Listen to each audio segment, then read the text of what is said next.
Odamlar menga aytadi, jumani kutib o'tirar ekan, salqin joylarda kimlardir 9 da kelib safda to'lib o'tiribdi. Kimlardir azonda kutib o'tiradi.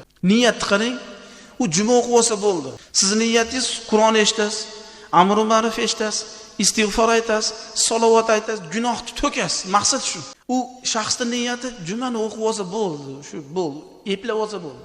Iloji bo'lsa salom bermasa-yu, istig'for aytmasdan qo'liga jang namozni ko'tarib ketaversa, shu yaxshimi? Muhtaram jamoat. Taqvo degani unaqa bo'lmaydi-da. Mu'min masjidga kirsa nima bo'ladi? Baliq suvga tushsa yayragandek rohatlanadi, lazzatlanadi, maza qiladi. Allohga maza qilib ibodat qiladi. Munofiq odam masjidga kirsa nima bo'ladi desa, payg'ambarimiz sollallohu alayhi vasallam aytibdilar. Qush qafasga tushsa qanaqa pitiradi? Shunaqa pitir qiladi, tezroq tugamigin. Muhtaram jamoat, 1450 yil oldin Rasululloh sallallohu alayhi vasallam shu gaplarni aytib qo'yganlarda, bugun bizning hayotimizga hammasini xuddi bugun aytgandek tushadi. Qo'ying muhtaram jamoat, shunaqa bo'lmaylik. Havas qiladigan masjidda qavm bo'lishligini xohlayman.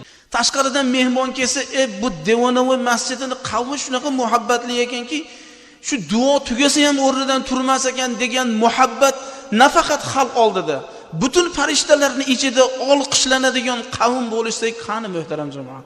Inson ibodati bilan Allohga yaqin bo'lmaydi muhtaram jamoat. Inson ixlosi, muhabbati bilan Allohga yaqin bo'ladi. Xudoyo taborak va taolo bandasiga o'zi xohlagan, yaxshi ko'rgan, sevgan insonlarning qalbiga ixlos, muhabbat, taqvo, diyonat, himmat, g'ayrat, shijoatni Alloh solib qo'ygan. U hammadan emas u. Xudo xohlagan bandasida bo'lar ekan. Xudoyo taolo hammamizni ixlosli qilsin. Alloh o'zi muhabbatli qilsin.